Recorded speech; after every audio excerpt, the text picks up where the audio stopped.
रविवार को अगर लोटा भरकर शिव को समर्पित करा जाता है तो घर में तेज लक्ष्मी प्राप्त होती है। शिव पंचायत के दो देव ऐसे हैं जिनको रोज जल चढ़ाया जाता है, एक सूर्य नारायण और दूसरे मेरे देवाधिदेव महादेव, दोनों पर जल रोज चढ़ता है प्रतिदिन। शिव पंचायत में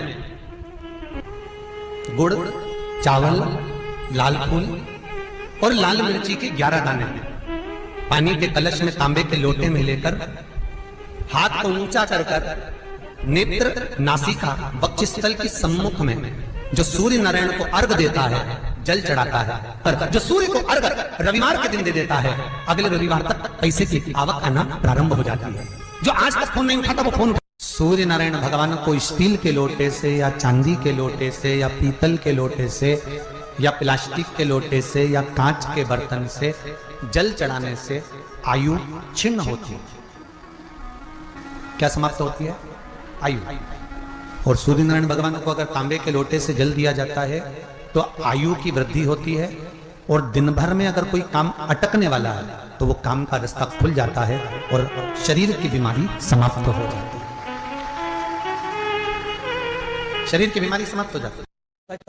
या फिर कहीं रुपया पैसा अटक गया हो, नहीं निकल रहा हो, किसी व्यक्ति से कोई काम करवाना है, वो काम नहीं कर रहा, कोई फाइल आगे नहीं बढ़ रही है, कोई कार्य अटक रहा है, तो एक जल के पात्र में जल भरकर 5 बेलपत्री शिव जी को समर्पित कर कुंदकेश्वर महादेव का नाम लेकर एक सफेद पुष्प बेलपत्री के ऊपर जो शिव जी को चढ़ाई है उस पर समर्पित कर जल जो लेकर गए हो, अपनी उस कामना को कर कि मेरा ये कार्य अटक रहा है, ये कार्य नहीं हो रहा, कुंदकेश्वर महादेव का नाम लेकर धीरे धीरे जल की धार चढ़ाइए। और एक बात हमेशा याद रखना, फिर निवेदन कर रहे हैं, अच्छे से समझ लेना, शंकर जी पर जब जल चढ़ता है, शिव जी का जब अभिषेक होता है, शंकर जी पर जब जल चढ़ाया जाता है, दूध चढ़ाओ, जल चढ़ाओ, कुछ भी चढ़ाओ, पर एक बात का स्मरण अपने जीवन में होना कि इतने ऊपर से मत चढ़ाना कि जल चढ़े और छींटे आपके ऊपर। बहुत ध्यान दीजिएगा।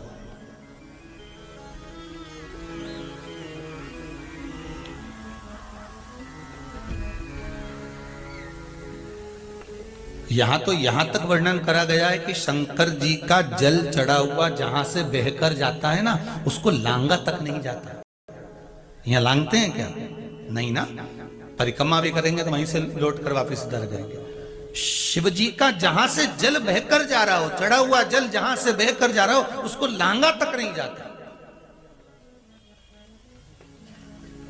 और कई लोग बड़े बड़े आनंद में शंकर जी पे इतनी ऊपर से जल चढ़ाएंगे तो वो छींटे पूरे अपने ऊपर आना चाहिए, शरीर पर आना चाहिए। नहीं नहीं, उसका दोष है हमारा, उसका दोष है।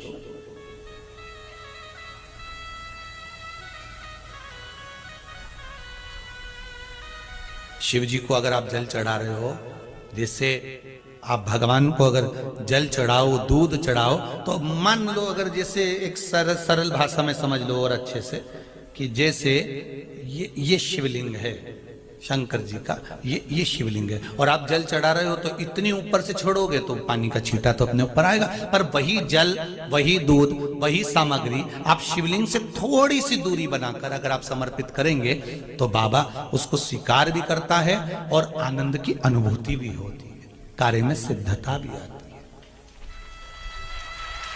कार्य में उसकी सिद्धता भी। अब तुम तो ऊपर से छोड़ रहे हो जिससे वो पानी तुम्हारे ऊपर ही आए, तो वो एक अलग प्रसंग है, वो एक अलग विषय। बहुत ध्यान देना महाराज, भगवान को कभी भी कोई भी सामग्री, जैसे भगवान के मंदिर में अगर फूल चढ़ाने जा रहे हो, भगवान के मंदिर में अगर पुष्प समर्पित करने जा रहे हो, तो फूल का मुख अपनी ओर नहीं होना चाहिए। फूल का मुख कहां पर होना चाहिए? जम के बोलो। पंचदेव पंचायत में सूर्य नारायण भगवान शंकर की पंचायत में हैं। पढ़ने में कमजोर है, विद्या में कमजोर है, रिजल्ट अच्छा नहीं आ रहा, पढ़ने में कमजोर है, वो पढ़े अपनी जगह पढ़े, वो कार्य करे अपनी जगह करे, मेहनत करे अपनी जगह करे। बच्चों को कह दो कि कुछ समय के लिए सूर्य को अर्घ देना चालू कर। सूर्य की किरण जहां पर ब्राह्मण या हिंदू धर्म का व्यक्ति मस्तक पर तिलक लगाता है, भुकुटियों के बीच में उस सूर्य की किरण इस भुकुटी के बीच पड़ना चाहिए, परंतु पानी कम से कम ना करते हुए स्लो मोशन में धीरे धीरे गिरना चाहिए, एकदम धीरे धीरे। तो यहां एक रेखा सूर्य की किरण से पड़ती है। कृष्ण पांडवों के साथ थे बोलो तो थे ना।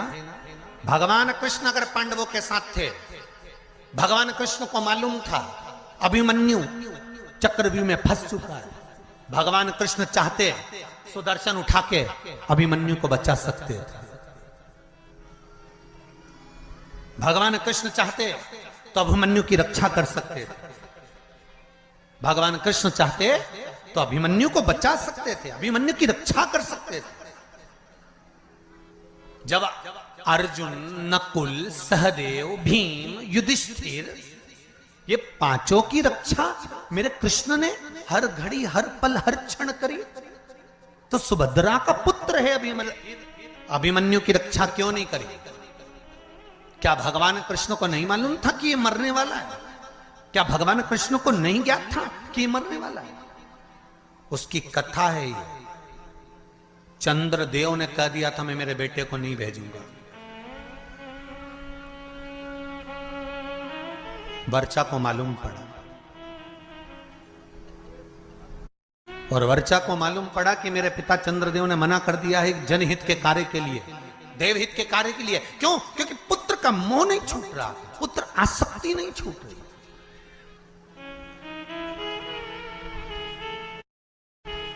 कई लोग आपसे पूछेंगे पूर्व समय में अभिमन्यु कौन था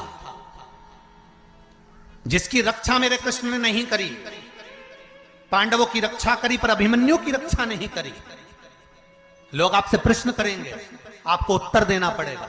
घर के छोटे बच्चे पूछेंगे मम्मी चक्रव्यूह में अभिमन्यु पड़ा था, महाभारत देखकर कहेंगे जब भगवान कृष्ण पांडवों के साथ तो अभिमन्यु की रक्षा क्यों नहीं करी? तो आपको बताना पड़ेगा कि अभिमन्यु पूर्व समय में चंद्र का पुत्र वर्चा था और इसकी रक्षा क्यों नहीं करी, वो भी कथा वर्णन कर रहे।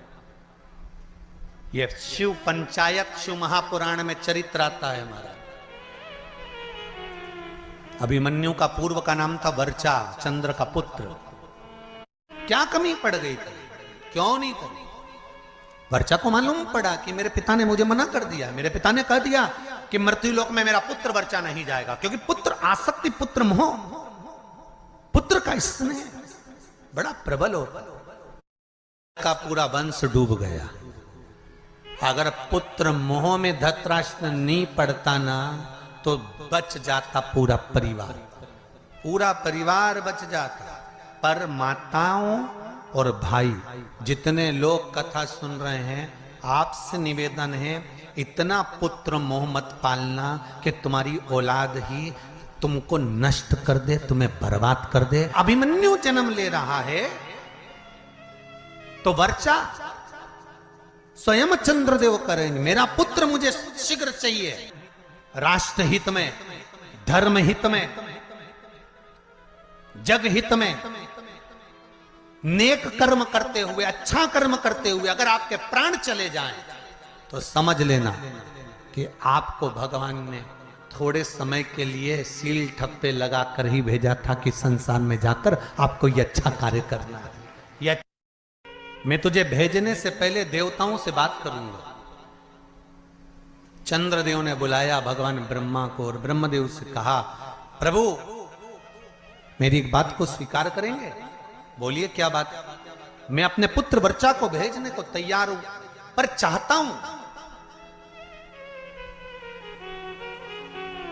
कि ज्यादा समय मेरा पुत्र मृत्युलोक में ना रहे, तुरंत मेरे पास वापिस लौट कर आ जाए। ब्रह्मा जी ने कहा तथास्तु। होने वाला था तब ब्रह्मदेव ने हाथ जोड़कर भगवान विष्णु से, कृष्ण से कहा था हे कन्हैया कृपा करना, आप अर्जुन को, नकुल को, सहदेव को, भीम को, युधिष्ठिर को और भी जितने जितने हैं इनको बचा लेना, पर चंद्र का पुत्र वर्चा जो अभिमन्यु बनकर जन्म लेगा, इसको मत बचाना, क्योंकि इसके प्राण छूटेंगे, ये तुरंत अपने पिता के पास चले जाए। कई लोगों ने प्रश्न खड़े करे, भगवान कृष्ण सबको बचा सकते थे तो इनको क्यों? एक प्रश्न और आता है, कई लोग प्रश्न खड़े करते हैं कि केदारनाथ जी में त्रासदी मची थी, ने इतने मर गए थे, भगवान अगर थे तो भगवान ने क्यों नहीं बचाया? तुम्हारा जब जन्म होता है ऊपर लिखा पड़ी होती है कितने समय के लिए जाना चाहते हो, सील ठप्पे ऊपर से लगे होते हैं, नीचे नहीं। बच्चा अभिमन्यु बनकर जन्मे, आए, कर्म करा, स्वयं भगवान कृष्ण को ध्यान में था कि अभिमन्यु को घेर लिया गया है, इसको छुड़ाना चाहिए, पर नहीं छुड़ाया। अर्जुन ने कहा मेरा पुत्र मर रहा था और आपने बचाया नहीं। भगवान के कैसे बचाऊं, क्योंकि ऊपर से लिखा पढ़ी कर आया था कि मैं थोड़े समय के लिए जाऊंगा, थोड़े समय के लिए जाऊंगा और जाकर ये कार्य करूंगा। तो फिर थोड़े समय के लिए आया, लिखा है। पर सूर्य नारायण भगवान को अर्घ देकर रोशनी शरीर पर पड़ना चाहिए। जिंदगी में कभी कोई बड़ी बीमारी नहीं आ सकती। महाराज आप लगातार जल तो चढ़ाना चालू करो, अच्छे अच्छे डॉक्टर फेल हो जाएंगे और कह देंगे गठन ठीक हो गया।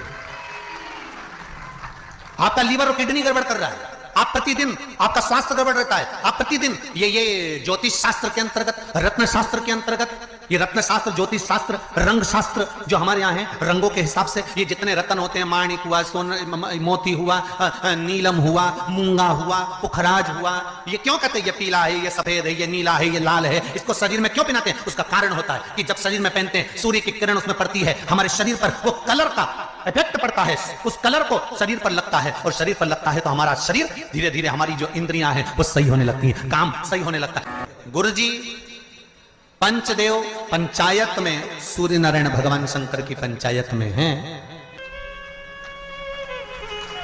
कितने लोग देते हैं सूर्य को अर्घ? जरा हाथ उठाओ।